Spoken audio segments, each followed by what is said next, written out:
Hello అండి, అందరికీ నమస్కారం. ముందుగా ప్రేక్షకులందరికీ సంక్రాంతి పండుగ శుభాకాంక్షలు. సంక్రాంతి అనగానే మనందరికీ తెలుసు, అల్లుళ్ళు వస్తారు, చుట్టాలు వస్తారు. కానీ ఈసారి మాత్రం మన శంకర వరప్రసాద్ గారు పండగకి వచ్చేస్తున్నారు. మరి మామూలుగానే ఆయన బిగ్ స్క్రీన్ పైకి వస్తేనే మనకి ఎప్పుడు వస్తే అప్పుడే పండగలా ఉంటుంది. అలాంటిది ఆయన పండగకే వస్తున్నారు అని అంటే, అది కూడా మన సంక్రాంతి కింగ్ డైరెక్టర్ అనిల్ రావిపూడి గారితో కలిసి వస్తున్నారు అని అంటే, అన్నిటికీ మించి మన మెగా విక్టరీ కాంబినేషన్తో కలిసి వస్తున్నారు అని అంటే, ఈసారి బాక్సులు బద్దలు అవ్వాల్సిందే అని అర్థమైపోతుంది. ఐ థింక్ ఈసారి గోల్డ్ బాక్సులు బద్దలు అవుతాయి. సో ఎస్, మరి మన శంకర వరప్రసాద్ గారు పండుగకు వస్తున్నారు గురించి మాట్లాడడానికి మా సంక్రాంతి కింగ్ డైరెక్టర్ అనిల్ రావిపూడి గారితో పాటు మా ఇద్దరు వండర్ఫుల్ ప్రొడ్యూసర్స్ కూడా ఈరోజు ఇక్కడికి రావడం చాలా చాలా సంతోషంగా ఉంది. First of all hearty congratulations. Already cinema కోసం మేము అందరం ఎంత ఈగర్గా వెయిట్ చేస్తున్నామో మీకు తెలుసు కాబట్టి. సో అండ్ ఈ సినిమాకి సంబంధించిన ప్రతి విశేషం అలా అలా మాలోకి ఇంకిపోయిందనమాట. ప్రతి పాట, ప్రతి కంటెంట్, ప్రతి డైలాగు. అలాంటిది ఇక నాకు తెలిసి థియేటర్స్లో చూసిన తర్వాత నిజంగా పండగే. So first of all Anil Ravipudi గారి సినిమా అనగానే తక్కువ రోజుల్లో అయిపోతుంది, అనుకున్న బడ్జెట్లో అయిపోతుంది, గోల్డెన్ డైరెక్టర్ టు ప్రొడ్యూసర్, ఇలాంటి అన్ని ట్యాగ్స్ ఆయనకు ఉన్నాయి. కాబట్టి ప్రొడ్యూసర్స్గా ఫస్ట్ నేను మిమ్మల్ని అడుగుతా, ఎన్ని రోజులు అనుకున్నారు? ఫస్ట్ పేపర్ పైన ఎన్ని రోజుల్లో కంప్లీట్ అయింది? అన్నట్టు 85 days అనుకున్న పేపర్ మీద వెళ్ళాము. సో 85 daysలో సినిమా కంప్లీట్ చేసాం. నిజం అండి. 85 అంటే 85 అంటే 1-2 days అటు ఇటు ఉంటుంది. బట్ మేము అనుకుంది 80-85 daysలో కంప్లీట్ చేద్దాం పెట్టుకున్నాము. అదే డేట్స్లో మేము కంప్లీట్ చేసాం. అంటే మినిమం 80 days యాక్చువల్గా, ఇంకా బాగా ముందే చేద్దాం అంటున్నాం కానీ తగ్గేది. ఈ స్ట్రైక్స్ వల్ల మాకు డేట్స్ కాంబినేషన్ ప్రాబ్లం వల్ల వాటి వల్ల ఒక 4 రోజులు పెరిగింది. కానీ ఈసారి మాన్సూన్ ఎక్స్టెండ్ అయింది, బాగా గట్టిగా 1 month ఎక్స్టెండ్ అయింది. దానివల్ల ఒక వర్క్ డిస్టర్బ్ అయ్యి ఇంకొక 4-5 days పెరిగింది.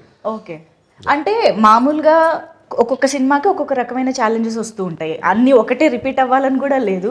కానీ మెగాస్టార్ ఒకవైపు చిరంజీవి గారు, విక్టరీ వెంకటేష్ గారు, లేడీ సూపర్ స్టార్ నయనతార గారు, ఇలాంటి ఒక star cast and of course Sachin Khedekar గారి దగ్గర నుంచి ఎవరిని తీసుకున్నా బిగ్ పర్సనాలిటీస్, ఇంతమంది కాంబినేషన్లో అనుకున్నట్టుగా వర్కౌట్ చేయడం అనేది అసలు అది మామూలు విషయం కాదు.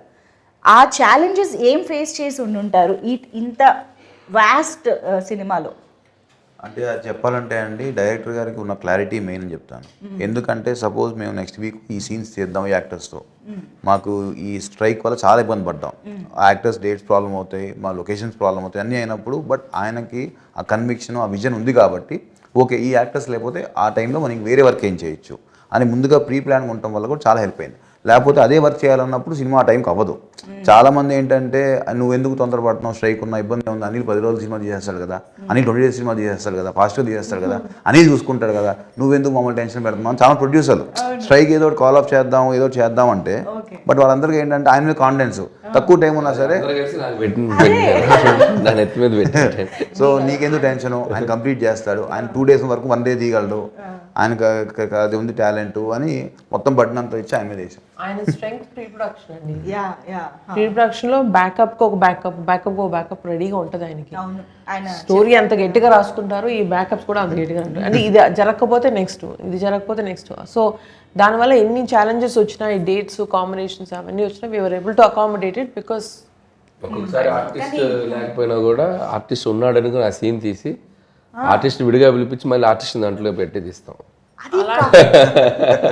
అది కామెడీ స్పేస్ లో ఎలా వర్కౌట్ అవుతుంది అనిల్ గారు? అది తప్పదు, ఇక ఆర్ట్ సిచ్యువేషన్ లో ఇప్పుడు ఓకే సంథింగ్ యాక్షనో డ్రామానో లేదా సీరియస్ దో అంటే మేబీ ఏమో అనుకోవచ్చు.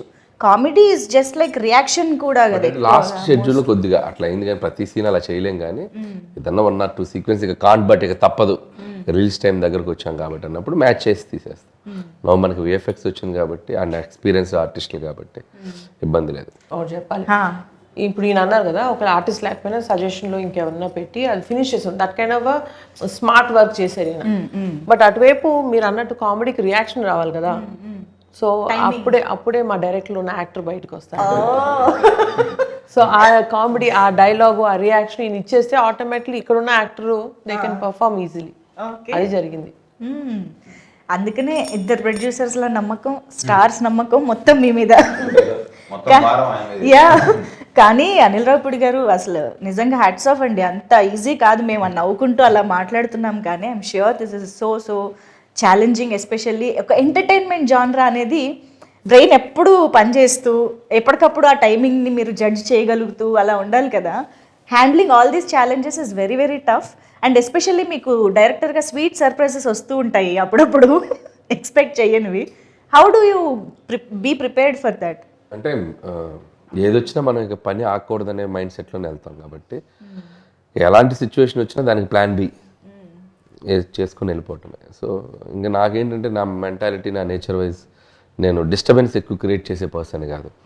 సో ఉన్న డిస్టర్బెన్స్ని క్లియర్ చేసే టైప్ కాబట్టి that could be easy for me. అంటే మేము విన్నాము ఇంతకు ముందు కూడా మీరు అన్నారు ప్లాన్ ఏ కాదు, ప్లాన్ బి కాదు, ప్లాన్ సి కూడా పెట్టుకుంటూ ఉంటారు అనిల్ రావుపూడి గారు అన్నట్టు.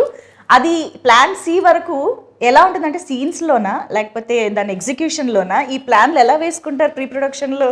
అంటే ప్రీ ప్రొడక్షన్లో ఎగ్జిక్యూషన్కి ఏం కావాలో అది చేస్తాం. ప్లాన్ ఏ ప్లాన్ బి అంటే ఏదైనా కో డైరెక్టర్ వేసిన స్కెడ్యూలింగ్ ఏదైనా ప్రాబ్లమ్స్ ఉంటే తప్ప స్క్రిప్ట్ ఆన్ పేపర్ మీద ఏది ఉందో ఎగ్జిక్యూషన్ అదే వెళ్తుంది. దానికి ప్లాన్లు ఏం మారో. ఎలా రాసుకున్నామో సీన్ని దాన్ని ఇంకా నెక్స్ట్ లెవెల్కి ఎలా తీసుకెళ్ళాలి, ఆర్టిస్టులు అందరితోటి ఒక అట్మాస్ఫియర్, పాజిటివ్ అట్మాస్ఫియర్ క్రియేట్ చేసి అవుట్పుట్ ఎలా బాగా తెచ్చుకోవాలి, ఇక ఇవన్నీ నాకు వెళ్ళే ప్రాసెస్లో చేసుకుంటూ వెళ్ళిపోవటమే. ప్లాన్లన్నీ స్క్రిప్ట్లో కాదు, ఎగ్జిక్యూషన్లో డిఫరెంట్గా. ఎస్, మీకు ఇద్దరికి అంటే మీరు ఆల్రెడీ అనిల్ గారితో వర్క్ చేశారు కాబట్టి ఆయన స్టైలు, ఆయన మేనేజ్ చేసే విషయాలు అన్నీ తెలుసు. కానీ సుష్మిత మ్యామ్ మీరు ఫస్ట్ టైం ఇంత క్లోజ్గా వర్క్ చేయడం అంతా ఆన్ సెట్స్ జరిగింది కాబట్టి what surprised you the most from Anil గారు? He's of course a very creative director అని తెలుసు ముందే. ఆయన స్క్రిప్ట్స్లో ఎంత సరదా ఉంటుందని తెలుసు, ఆయన స్టోరీస్లో ఎంత ఎంటర్టైన్మెంట్ ఉంటుందని తెలుసు. But he's very creative in this అండి, execution. So that is the real success of a director. ఇప్పుడు సాహు గారు అన్నట్టు అనుకున్న టైంలో, అనుకున్న ప్లాన్లో, ఉన్న మన సర్కమ్స్టాన్సెస్లో, ఇప్పుడు వర్షాలు, యాక్టర్ డేట్లు, ఇవన్నింటిలో కూడా ఆయన అనుకున్న స్క్రిప్ట్ తీయగలిగారు కదా. That is the where he used his creativity as best as possible. ఆయన ఇప్పుడు చెప్తున్నట్టు దేనికి నో చెప్పరు, దేనికి ఇది కుదరదు అంటారు, ఏమీ లేదు. So that was a very sweet surprise for me.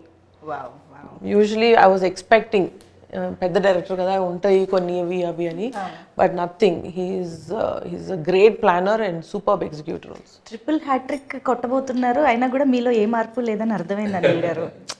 Super.